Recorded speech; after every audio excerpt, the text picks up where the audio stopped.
I'm Sophia A Jackson, and I'm the editor and founder of Afridiziak Theatre News. And on this sunny day, I am joined by Giles Terera, who is in Bristol talking to you now on this beautiful sunny afternoon. How are you? I'm good, thank you. How are you? Good. I'm very good, thank you. Better now that I'm talking to you. Likewise. This is week four of our rehearsals, so I'm a bit knackered, but it's good to be speaking to you.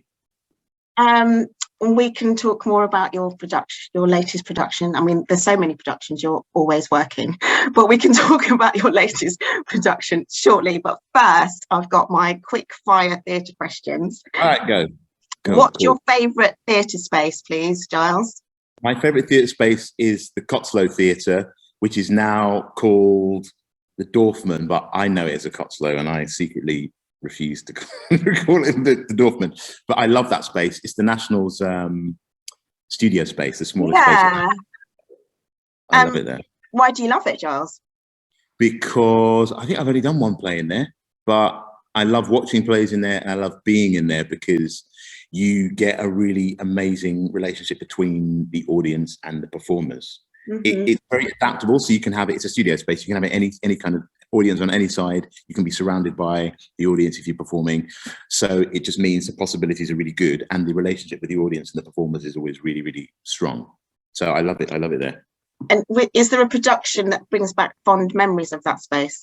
I saw Blue Orange in there. Mm-hmm. I just did, was the last play I did before this. I saw Blue Orange in there. Yeah. In that original production. I did a play in there by Rita Dove, who's an amazing African-American poet who was the Poet Laureate of America at one point. Amazing. He wrote a play which is based on Oedipus, which we did in there. That was great. What was the play called? It was called The Darker Face of the Earth. Okay. And it was a sort of retelling of the Oedipus story. Beautiful. And her words were stunning. So yeah, those were something I saw and something I was in. I love the space really, but then I like lots of different spaces in the theatre. I like the Donmar. I love being in the Olivier. Nice, yeah. I love the Globe. The Globe is one of my favourites. Yeah. Thank you. And what's your proudest career moment to date? My proudest career moment is probably, well, there's two. Mm-hmm. One is probably performing with my brothers and sisters from the Hamilton Company at the Olivier Awards. We all got to perform together. Nice, yeah. The entire company, which was really, really cool. And it was sort of everything about the Hamilton experience kind of came together in that one moment. Mm-hmm. We were all part of it. And my sister was there, my family were there. So that was really cool. Yeah. And then a time was when my mum came to see a show that I was in the West End, and she was sat with two of my. I've got three sisters. She sat with two of my sisters in the box. They put her in the royal box. Nice. When they knew that she was coming, they put her up there. And at the end of the show, my friend who was the lead in the show, the lead performer in the show, there was a moment where we had this kind of like a concert at the end of the show where the lead spoke to the audience and stuff. And in that moment, in the encore, he name checked my mum, who was sat up in the box, and the audience went absolutely crazy. That's so cute. It was brilliant, and that the guy with whoever was on the spotlight couldn't find her, and the audience was going there, up there, she's there, and then finally the spotlight came on her. And like her face was just, and made the audience went nuts. So to me, that was amazing. Having your mum kind of take a bow in the show was brilliant. I don't think anyone can beat that. What was the show? It was called Jailhouse Rock. Oh, wow. It was the Elvis thing. And so we're at the Piccadilly Theatre, just in Piccadilly Circus. And so there was this big encore at the end, which was like a sort of rock and roll encore. So he had the space to be able to kind of talk to the audience, and that was a moment where so that was my friend Mario did that. So shout out to Mario. That's a very cool memory. And he had this towel on, like, because Elvis used to have a towel, and he threw it up to the box, and she caught it, and then for for the like 2 weeks after that, she wouldn't take this. As if it was actually Elvis. As if actually Elvis. She was so happy about that. It was great. It was great. So you're currently in rehearsals for The Meaning of Zong at Bristol Old Vic. So when press night comes, who would be your dream guest for this particular production for press night, dead or alive? My dream guest, wow, that's a really good one, would be Olaudah Equiano. Oh, of course, yeah. And why we know this story, because he read about these events in the paper in 1783, and then went and told Granville Sharp about it. And then they tried to tell other people about it, and they told other people, and they told other people, all the way down until Annie Domingo, who's the person who told me, the actress Annie Domingo, told me about it. Yeah. So without Olaudah taking those first steps, we wouldn't be here telling this story now. So he would be one, or he and can I take two? Yes. Olaudah Equiano and Annie Domingo. Oh. Because Olaudah first started telling the story, and Annie was the one who told me about it. So yeah, I would take those and thank those. And at least Annie can actually be there if she's not working. Annie's going to be here. Yeah, I'm seeing her next week. Actually, we're doing an event that she's going to be hosting, which is really cool. Full circle. Yeah. Nice. And finally, for my quick fire round, your favorite playwright of all time, please. Okay, Shakespeare, but then that's like one playwright, Giles. Yeah, but I just want to, because if I'm not going to say Shakespeare, everyone must, your viewers must know that Shakespeare is just like there anyway. Okay. My favorite, like apart from Shakespeare, is probably August Wilson. Yay! Excellent. August Wilson, yeah. Okay. Maybe we could narrow it down to your favorite August Wilson play. Well, the one I was in, Ma Rainey's Black Bottom, is I love. I directed 7 Stars, which is also beautiful. But I've seen a couple of times Joe Turner's Come and Gone. Yeah. And then also I did that at when I was training, when I was at drama school. There was a speech from Joe Turner's Come and Gone, which my voice teacher made me do and worked with me on. To try and kind of help me find my voice. I was the only black student in my year, and she was the only black teacher on the faculty. And she was like, "Right, baby, let's just sit down. You need to know this stuff." Nice. So Joe Turner's, that was very, we worked on Joe Turner's. And then when I got to do Ma Rainey's at the National, that was very, again, like a full circle moment, because working with August Wilson meant that I really found something within myself about what my voice could be. And where my voice kind of came from. So I'd probably say August Wilson, yeah. Thank you. Okay, so we're primarily here to talk about you being in Bristol and the Bristol Old Vic. You are starring in The Meaning of Zong. In your own words, what's this about? And you also wrote it, didn't you? Yeah, I've written it. Yeah. For me, it's about a couple of things. It's about the responsibility and the power that the individual has to shape the society and the world that we're living in, the power of the individual. It's also about human rights, what we at large are prepared to do to defend those human rights and what they mean to us. It's also about the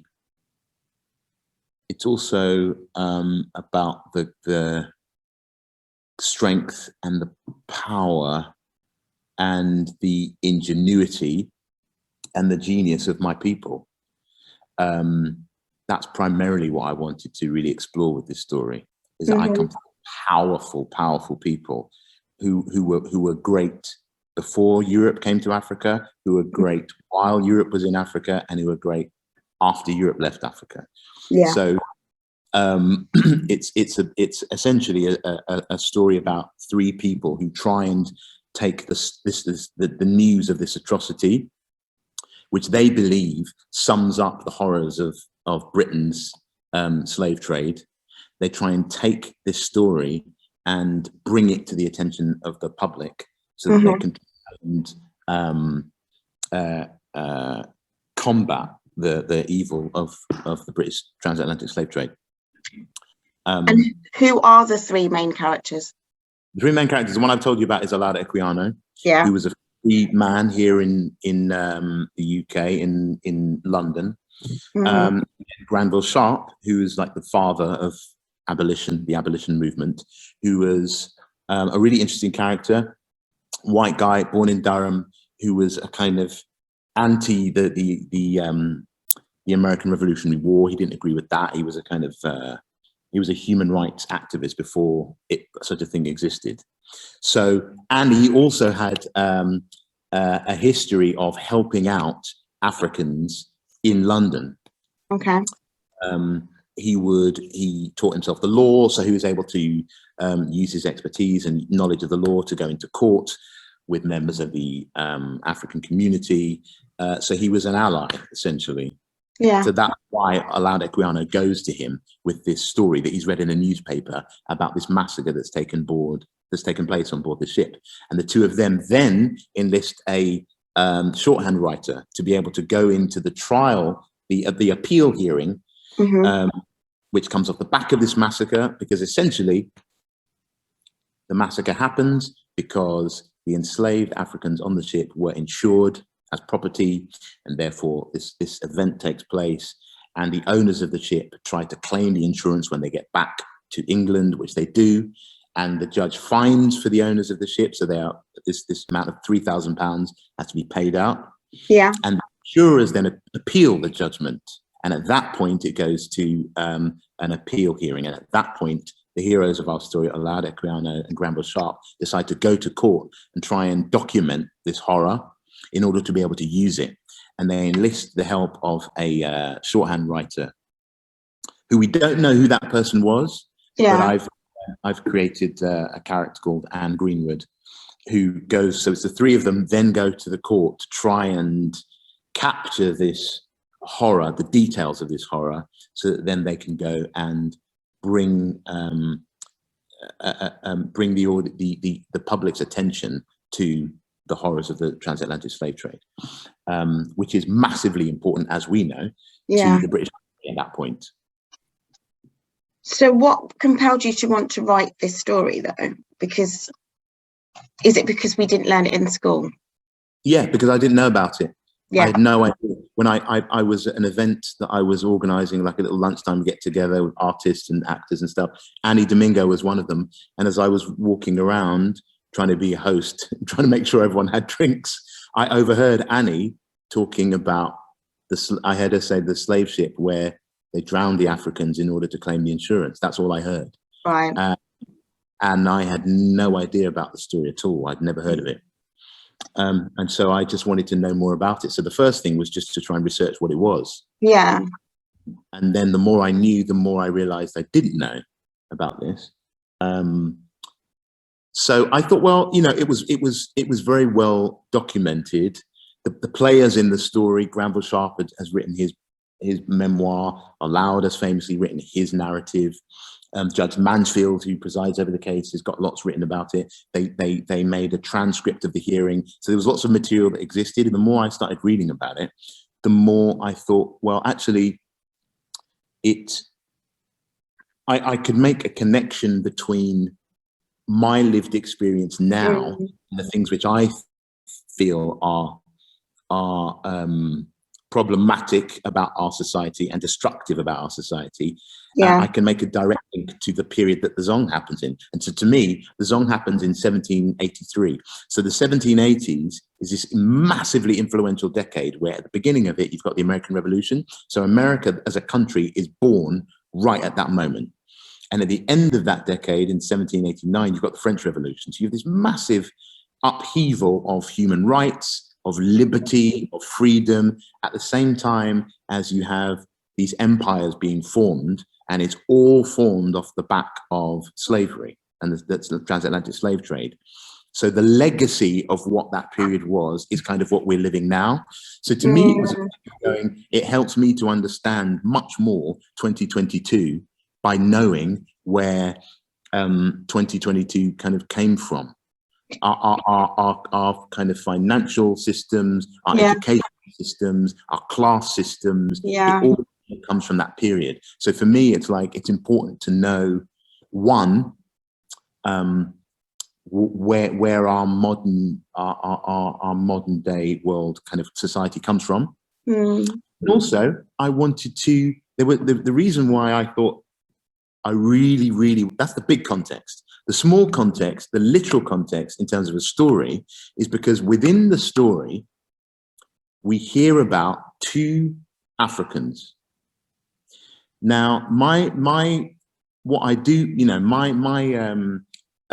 experience with this subject matter is, you hear a lot about the abolitionists, you hear a lot about the white English people who tried to combat slavery, and you hear nothing about the Africans, because it's just numbers and facts and figures, and that's all you hear. In the Zong story, I realize as you're reading the transcript that the first mate on the ship mentions two Africans. He mentions one who was elected by the other Africans to speak on their behalf to the crew. So that immediately, I was like, well, okay, who's that? Who's the person that would be elected that we as a community say, right, you're going to speak on our behalf? So immediately, we don't have a name, we don't have an age, we don't have a community that they come from. You know, this is someone important, it's someone with status. Where did that person come from? Why could they speak English as well? What did that mean? I thought, that's a powerful person. Yeah. That's someone I want to know about. And then the other person that's mentioned is one of the Africans who is thrown into the sea, who manages to grab hold of a rope that is hanging from the ship and pull themselves back up onto the ship. Oh, wow. Exactly. So when I read about that, I said, okay, that's what I want to write a story about. I want to write a story about someone who says, actually, I'm going to decide what my life is going to be. And I'm going to look at this situation where, you know, in pure terms, I thought, well, it's the most dramatic situation I can think of in a theatre. You're hanging onto a rope and you've got death one way and you've got death the other way. And what are you going to do about that? What are you going to do?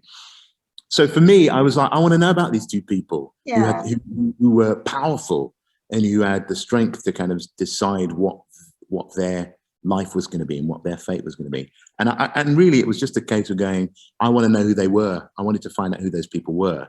And so I tried to research and build as much as I could their story. So as much as it is about the people in London who are trying to kind of take this story and bring it to the attention of the public, at its core, it is about these two African women who navigate their way through this situation and ultimately overcome it. You said you've had to do quite a lot of research. Have you found it to be quite triggering? Because fundamentally it's about the transatlantic slave trade. So how have you remained optimistic? It sounds like it's quite a positive, uplifting story overall, but was it difficult doing the research? Yeah, massively difficult for many reasons. Yeah. Just finding out about the things that happen is triggering, but I knew that it's just something that I have to tell. Yeah. I think people went through this and they would have thought somehow that this somehow needs to be answered. This somehow needs to be acknowledged, what happened. And in fact, in the first trial, which takes place at Guildhall in London, the only what Alauda reads in the newspaper is a letter by an anonymous writer who was at the first trial. And that anonymous writer in their letter says, I wish some man of feeling would give poetical... the person says, I saw this trial about the Zong and this massacre that happened. And it was horrible to hear. And then the person goes on to say, I wish some man of feeling would give poetical language to one of those brave Africans' thoughts. I wish some man of feeling would give poetical language to one of those brave African thoughts. In other words, the person is saying these were human beings who experienced this. And and they aren't acknowledged. So for me, the immediate provocation, which Olaudah then takes, is to try and answer this horror by giving voice to the people who have whose voices have been denied. So for me, I took that provocation as well as part of it. As I say, the news of this story and these events have been passed on. I didn't read about the Zong. I didn't didn't see it on a documentary. I heard about it. I heard someone speak about it, and I can directly trace that back 200 years to when Granville Sharp first hears about this through Olaudah. So for me, it was like, I need to tell this story. Because, you know, and then that feeds into the second thing, which is most difficult, which is there is still a huge need for these stories and this history to not be heard, which is why we're not taught about it in school, which is why it's not acknowledged, which is why statues have to be pulled down, because there's a part of this society's history which is not acknowledged at all. And I found that in the research. So you all continuously come up against dead ends and cul-de-sacs when you're trying to find out about someone who might be a Colston. You're trying to find out about someone, and you kind of go, oh, they were a merchant trader is what they're listed as. And you kind of go, I know that's slavery somewhere in there. Yeah. And continually that happened. And that was actually really triggering and difficult for me, because I thought, it's not as if someone has made a conscious, it's not as if Google has made a conscious effort to kind of extract bits of information about people and families and industries and organizations. But at the same time, that's what you continually find these gaps, which means that the information just isn't there. And if you search long enough, I would search long enough and Google, and then I'd find a document and go, you see, there it is. That person absolutely was involved. And that was really triggering. And that made me go, actually, I need to address that. There's a conscious effort for this bit of our history to not be told. And therefore, I think it's my duty to try and combat that and rectify that. But I mean, of course it's triggering. And also I thought, do you know what? Olaudah Equiano went through a lot worse than I went through. Well, yeah. Do a lot worse than this. I need to be strong, because they were strong. I need to be strong. But what about for audiences who might not want to see another slave narrative on the stage, even though it's a positive depiction? What do you say to audiences that, you know, might be apprehensive about coming to see it? Yeah, I mean, I understand that. For me, it was, as a person of color, my reluctance to see plays on this subject or movies on this subject came about because usually the stories were being told by white people. Yeah, true. And therefore, I felt they were being handled, the subject matter was being handled poorly or sensitively, and handled from the perspective not of the people, not of my people. Yes. For me, the more we can now tell our own stories. I'm interested in hearing a story from any culture if it's told by that culture. That makes sense, yeah. So for me, I would hope that the way I handle this story is not the same way that, I don't know, another play or another movie has been handled that's been told by white people. That is not the way this story is handled. There's no exploitation happening here. And also, I don't think it's my duty to not acknowledge my own journey and my own history and my own experience. So I would, but at the same time, it's, you know, people, I wouldn't want someone to come to see a play that didn't want to come see the play. Yeah. But I would also say that from where I'm coming from, I'm telling a story about my people and my experience. And nothing exploitative about that or insensitive about that. And what do you think audiences will take away from coming to see the show? Hopefully, I hope, I mean, I hope people take lots away from it, but I hope that people on one level will be inspired to re-look at the power that you have as an individual to shape the world you're living in. If there are things which you feel are wrong or feel that need to be addressed, do it, because this is a story where three people against all the odds. The general view at the time they were trying to get this story out there was the slave trade is too important to the British economy. No one wanted to know. No one wanted to know. No one wanted to know. And against the odds, we're here talking about it now. And that's the power of what they did. And they were individuals. So I hope that people would look at it and be inspired to take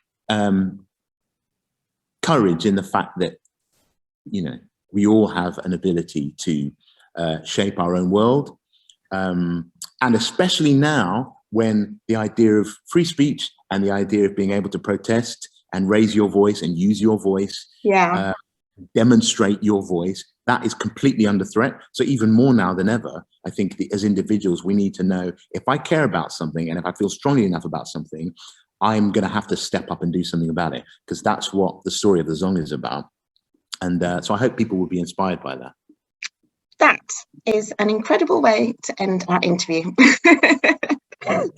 Thank you very much. I feel quite pumped up and inspired to make a difference somehow. Good. Exactly. We need that. We need that. Also, I know that somebody's making eyes at you and you need to go back to rehearsals, don't you? I'm being called away here. I've got nothing. There is that. I could stay here talking to you all day. But you can't. Thank you, Giles. I will look forward to seeing The Meaning of Zong. Is it coming to London, or is it just Bristol or Vic? At the moment, it's Bristol and Liverpool and Edinburgh. Liverpool as well. Okay. Yeah, all right. It'll be in London soon. Thank you very much for your time. Enjoy the rest of your day. Thanks. You too.